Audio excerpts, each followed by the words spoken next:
Hey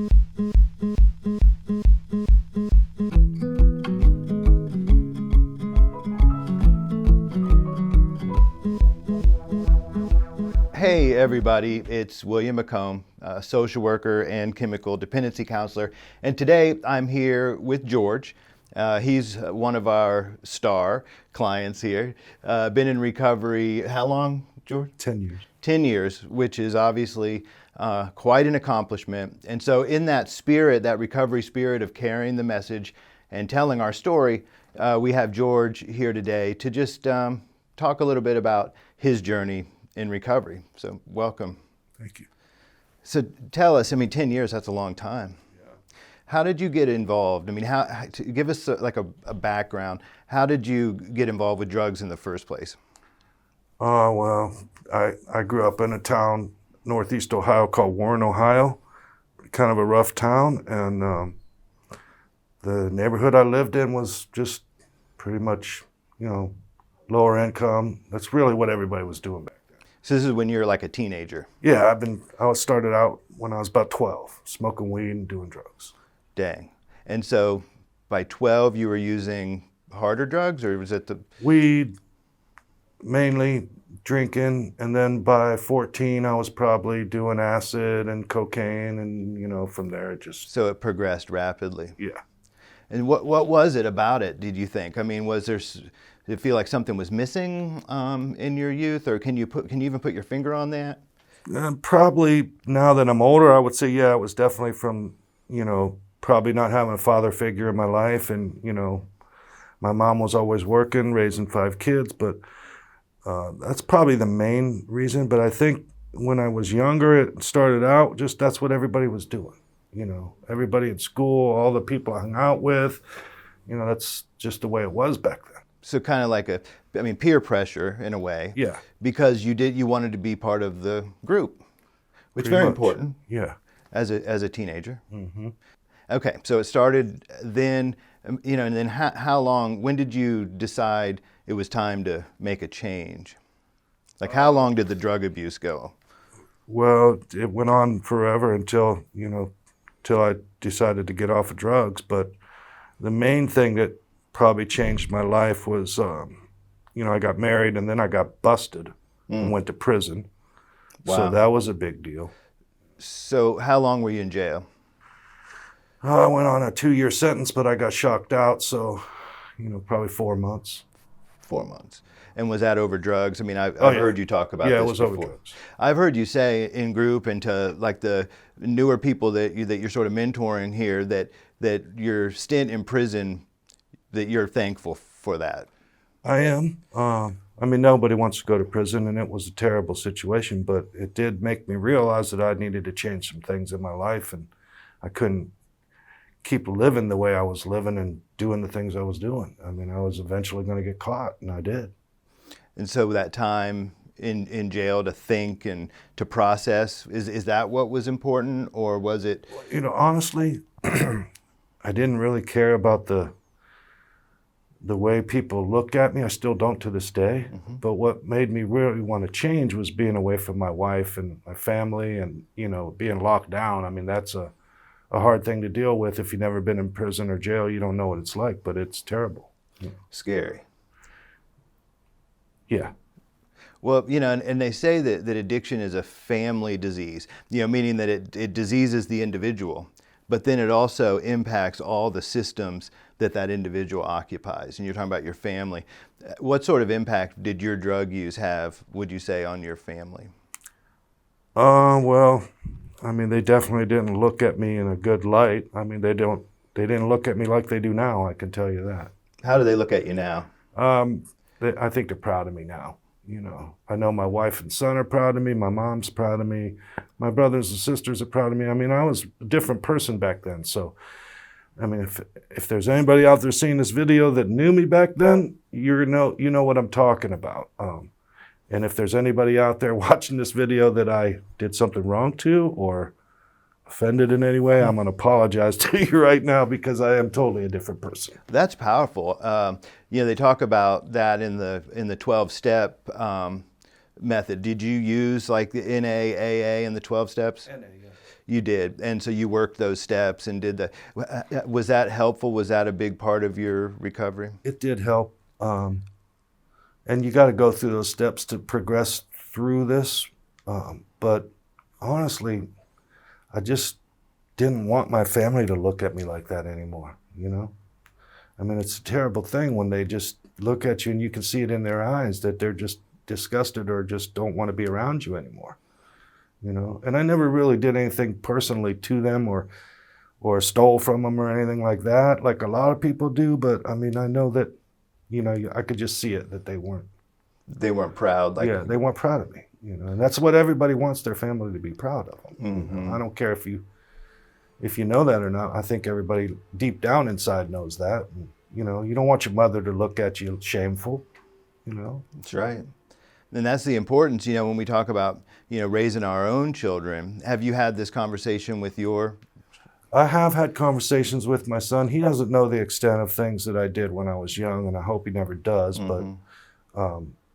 But you know, I have had conversations with him, and he knows that drugs are a bad thing, and he's totally against drugs. And you know, I don't want him to, you know, ever be involved with drugs. So, and that's one of the reasons why, you know, I did go to recovery. That's a big reason why I changed my life. You know, I was 40 years old when we got my son, and you know, I've been married 36 years. So, Wow. when I got my son, I just didn't want him to grow up and do the things that I did or go through the things that I had to do. So that really made me change my life a lot. Mm-hmm. And they talk about in recovery, like that you have to hit a rock bottom moment, right? To where you're just out of options. Is that what you're describing? I would say, yeah, that was probably my rock bottom. I mean, it's weird to say it that way because you think about it when you get your child, you know, it's supposed to be a really good time in your life. And I was actually starting to, you know, be in recovery at that time. I had started, but I wasn't totally in recovery. But that was a big thing, yeah. That made me change the way I look at life and the things that I do. Having a child. Having a child, yeah. It really does. It reorients you because up to that point, it's all about yourself, right? Yeah. By default. Mm-hmm. But once you have a child, it really does change that dynamic. And for a lot of people, that becomes motivation, not only to change, but, you know, to continue and to fulfill the change, you know, all the way. Right. That's exactly right. So you talked about recovery, that you were in recovery at that point, but didn't sound like you were both feet in. Right. That's a good way to put it. I was 1 foot in, 1 foot out. You know, I'd started to go to methadone clinic, but I was still smoking weed at that time. So weed was a big thing in my life. I mean, I never thought I'd get off weed, but I've been off weed for almost 6 years now. And you're happier off weed? I'm definitely happier. So can you tell us, you know, for people that might be, you know, hearing that, what was it about your life? Because it sounds like you made marijuana sort of a lifestyle. It was. I was awake and baked. You know, I smoked weed every day, all day, since I was 12 years old. That's why I said I never thought I'd get off of it. But, you know, if you think about all the time and money that you spent on getting drugs, and, you know, I could have paid for 3 homes by now. Right.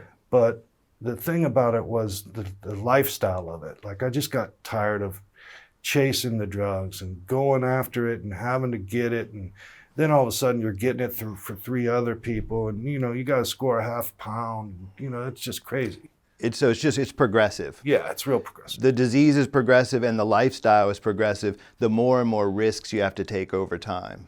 Right. And then at one point, I mean, that's how I ended up in jail. Because at one point it's like, well, if I'm going to do this, I might as well make some money at it. You know, and then all of a sudden, you know, cops are chasing you and you get busted with 5 pounds of weed. I mean, it's just crazy. It is crazy. And you talk about your perception and how your family perceived you. But really, you know, your self-perception. That is a lot of it, yeah. Like my self-perception was not good. You know, I was tired of looking at myself like that and seeing these things and having to do all this stuff. And, you know, I just wanted to change it and be better. You know? Awesome. And that's really what made me do it. That and being married and have a child, you know, you just want to provide for your family and make sure everybody has what they need. And, and they don't have to go through those things. Like, I grew up really poor. My mom had 5 kids. She raised them by herself, and that was one thing. Like when I got to be an adult and started working and getting things in life, I mean, everything kind of came easy to me. It wasn't real hard, but I think I got greedy and started dealing. Yeah. And that's what led to all that. And then, that you have not only, your life is wrapped into the drugs, but the way you make your money and your economy and all the trappings of that. Yeah, that's exactly right. I mean, nobody says, "Oh, I want to grow up and be a dealer." No. No. And honestly, if I could go back and change things, or like if I could go back to when I was 18 and changed what I did, I would change a lot of things about it. Well, let me. That's a good question. It's a good segue. So, if you could talk to your 18-year-old self, right, and give your 18-year-old self some advice, what would you say? Stay in school. That would be one major thing, and stay off of drugs. I mean, they really don't do anything but drag you down. I don't care if you're just. And don't get me wrong, I don't look down on anybody. If you smoke weed, man, that's cool. You go ahead and smoke weed. I just don't smoke weed anymore. Right. And I don't look down on anybody for that. But that's how it all started with me. Was everybody was smoking weed? Oh, it's cool. It's the thing to do. But you never think that it's going to progress to being, now you're a dealer. Now you got 20 people wanting drugs from you, and 7 people owe you money, and now you got to go meet some guy you never met, and you're in a situation that's dangerous, and you're copping 5 pounds of weed at a time. I mean, it's crazy. You're right, and you don't realize incrementally that you've become a criminal, Right. And that you're impacting people's lives in a negative way. You don't look at it like that. I never looked at myself as a criminal, but I definitely was a criminal. In that ways. There's no way to deny that. When they put you up in front of a judge and say, "Hey, man, you're going to jail for 2 years," you're a criminal, man. I don't care how you're going to look at it. That's the way society looks at it, and they label you that way. And, that's just something that I had to deal with. And, yes. It was a lesson I learned. I never got in trouble again. That was 25 years ago. And, you've done a remarkable job of changing that image. Well, it takes a lot of work. I'll tell you that. Like what? Like what do you mean when you say that? Well, I'm a stubborn person. Anybody that knows me will tell you that. But, I mean, you have to really put effort into it. Like, you can't just say, "Okay, I'm done doing drugs," and then, it's done. I mean, you got to work at it every day. You have to think about it. I mean, you have to, subconsciously, you have to deal with this. And that's one of the things, that I said it takes effort. You have to just apply the things that you learn in rehab. I mean, some of it might sound really stupid to a lot of people, but it's not. I mean, if you think about what they tell you, they're only telling you these things so you can better your life and make things better for your family. So you have to apply what you learn. And the 12-step program was really a big deal. I mean, I learned a lot from that, and I've wronged a lot of people in my lifetime. I mean, there's people out there that I'll probably never see again. And if they ever see this video, I'm apologizing to them right now, because I did a lot of bad things in my life. Yeah.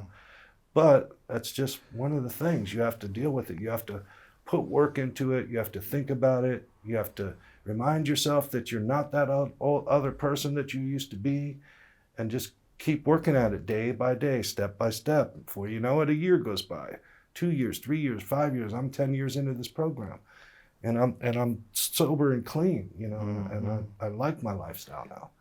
And I'm doing well. I got a really good job. My family loves me. I got a home. I bought a house. I mean, these are things that I thought I would never have.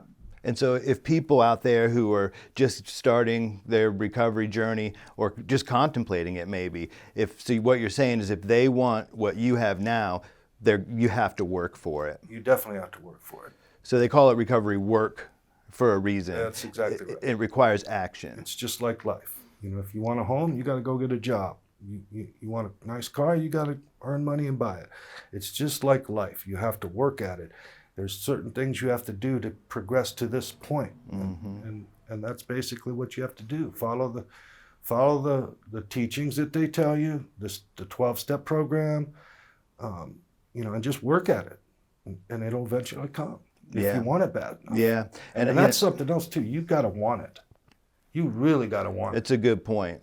So what does that mean? Like, what do you mean by that? Flesh that out. Well, you can't just say, okay, I'm done with drugs. I'm going to be in recovery. I mean, you got to want it. Like when you say rock bottom, a lot of people don't realize what that really is. But you get to a point in your life where everything is just so bad, and you don't want to be that person anymore. That you have to change your life, and that's basically what it is. You have to want to change. You can't just say I'm gonna change. You have Right. to want it. Like you have to really want it. Like you've never wanted anything else in your life. Yes. I mean, and this really, the recovery. You got to want it as bad as you wanted those drugs on your worst day. All right, like you're jonesing so bad for a fix. That's how much you want to. You're going to need to want it, and that's really what it's about. I mean, you got to want to change, and you have to work at it. Absolutely. Yeah, that's just real words of wisdom there.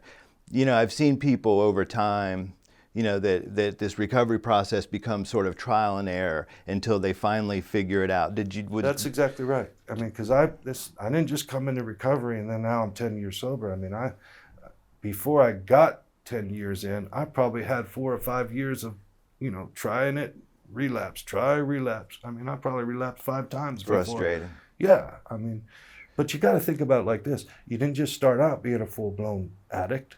You started out like I did when I was 12, smoked weed. All of a sudden now you're smoking weed again. You smoke weed once a week. Then you're smoking it 3 times a week. Then you're smoking it every day. Then it's been 3 years, and you smoked weed every day for 3 years. I mean, it's a progression. Yes. And you have to bring it down as a progression, step by step. If you're smoking weed or doing drugs and you're doing it every day, then do it every other day. Then only do it every 3rd day.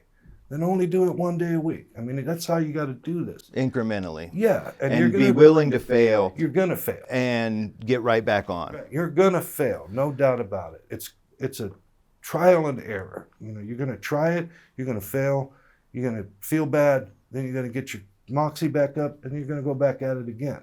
It's just like life. You got to try it. You got to keep going. Absolutely, man. And it is a step program. Everybody's going to fail. There's hardly anybody that ever says, okay, I'm done with drugs and, now I'm just clean. Right. And you're going to relapse. And that motivation to change really, in my opinion, has to come from internal.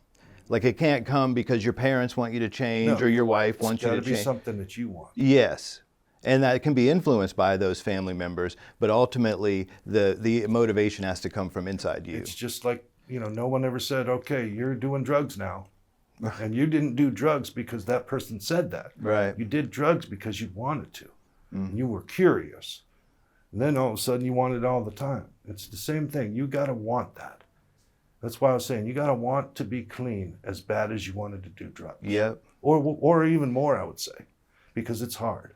It is hard, and it takes a deliberate and constant It's worth it, though. focus. It is absolutely worth it. Totally worth it. Like I would never trade my life that I have now for anything I ever had in the past. Right.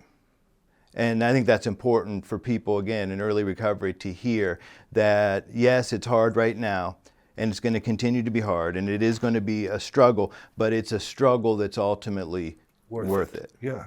It'll be hard at first, but it gets easier. So you feel now, because it is something you have to manage, like heart disease or any other issue that's chronic, and you have to constantly be aware of risks and make lifestyle changes. What sort of things? Remind yourself of that. I mean, you forget things. Everybody forgets things. You got to remind yourself of that almost every day. That's not the lifestyle you're in anymore. Those aren't the things you do anymore. And that was a big part of it for me. I had to remind myself because. I had been doing drugs for so long, it was, It's what you're used to. Yeah, what I was used to. Yep. And that becomes a comfort zone in a way, even if it's miserable. Right. Well, you're used those to things it. because you're used to it. Right. It's like a creek, the water runs here, and then in recovery we're saying, nope, water's got to run over here. You need to create some new pathways for that That's water. right. But the old creek bed doesn't disappear, No, right? it's And still so there. times get tough, and the water wants That's to. something else too. Like you can use that as a tool. Like I do this all the time. I say, look, I could still be in jail right now. I could still be on drugs. When I feel bad, like, because life isn't great all the time. Right. Everybody knows that. You're going to have your bad days. That's what I do. I remind myself to look, you totally screwed up your life. You could still be in prison right now.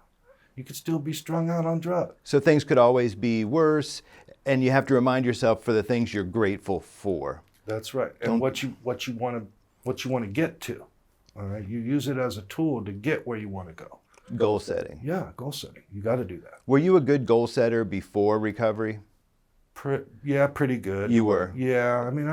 I never, at my rock bottom, I never was totally wiped out of money and, down and out like a lot of people are. Mm-hmm. I was always smart and always had a job and always made money. I just screwed up. Yeah. And so your life, you say now you're satisfied, and I'm very satisfied with my life right now. Not just being off of drugs, but I love my wife, my son. I love being a father. I like having a good job and a nice home and being able to provide. Those things feel those things good. replace the emptiness and the feelings that you used to get that you wanted to fill with the drugs. Yes. That's something you have to do too. You have to be aware of what you want out of life and be aware of how to get it. And you replace that feeling of emptiness and being a drug addict with the things that you want and that you're getting to. Right. And the farther you progress in life towards the things you want and the things you want to get, like if you don't have a home right now and you're renting, and you want to buy a home and not be a home renter, that's something that you set a goal towards. And then when you get there, it makes you feel better inside when you've accomplished that. Same thing with the drugs. And the drugs ended up being a replacement for those legitimate sources of satisfaction and contentment. That's true. They did. A lot of people like myself, it's just the way it was. Like I grew up doing drugs. So I thought that was the normal thing. You know what I mean? So I didn't know any better. And then as you get older in life and you see how things really work, you go towards the right way, which is don't do drugs. Get a job and earn what you want to have. Don't steal it. You know what I mean? It's just. And it means more when the things in your life come through hard work and earning it. Yeah. Oh yeah. And that. Anybody can steal. Anybody can go out and steal. Right. It's a lot harder. Or cook up some scam or sell drugs. Exactly. It's a lot harder to go out and earn it and do it the right way. And you get a much better feeling in your life for doing it. Yeah. But those aren't things that come through an instant gratification. No. Drugs are very much like, I'm going to do this line and it's going to make me feel good. What you're talking about are things that require planning, goal setting, trial, error, and all these things. Right. But they lead to a much greater reward. Exactly. Than any instant gratification could bring you. Exactly. And that's how you got to work your program. You have to have goals. You got to have a plan. And you're going to screw up. You're going to screw up. It's going to happen. But you got to brush it off. Nobody's perfect. You just got to get up, brush it off, and go at it again. Yeah. I've heard, it said that, drugs are because they do have a benefit. If we would be lying if we didn't say that, when we use the drugs that they gave us some sort of benefit, right? Instant gratification or whatever you're looking for. Right, or energy or focus or whatever the thing is. Just the buzz or whatever, it's giving you something. It is. At first, right. Eventually it takes to the point where you're just doing it to keep norm. Yeah. I mean, anybody that's ever done any hard drugs like heroin or pills or anything, that the more you do, the longer you're on it, the more you got to do to get to that feeling. So it's not just like, okay, I'm going to take 3 oxys and I'm going to be good. All of a sudden you're taking 10. Right. Just to get to that same feeling that you did at first. Yes. So it's bad. It's going to progress to that. If you're out there doing drugs right now and you're just starting and you're only doing a little bit, it's going to get to that if you stay. It will. The universal lie that all, people tell themselves is that they're going to be the one that can control it. Yeah, no. Right? That I've seen it happen to my friends and to people on TV or my parents, but not me, right? That's the universal lie. You can't control it. You can't. And despite all the evidence to the contrary, every day there's millions more people trying, thinking they can manage, thinking they can play with fire. There's the how do they say that? Working alcoholic, The the functional alcoholic. Yeah, you're still an alcoholic, Mm-hmm. so you're not controlling that. It's controlling you. You still need that alcohol every day to function. Yeah. Or you need those drugs every day to function. So you're not really controlling it. It's controlling, Controlling you. and it will. Yeah. Well, man, I appreciate you sitting down with us and sharing this story, because you really have been, you know, a remarkable client, and very, you know, very thankful for what you do for, you know, the younger folks that are coming, not younger, but people in earlier recovery, because you really do stand as an example, you know, and proof of the concept, right? That if you do this, that I don't good really things look can. at it like that, but I mean, if I'm helping someone else out there and they look at me and think, you know, he's doing good, then and I'm more than happy to help. You know what I mean? Yeah. And I hope they do well too.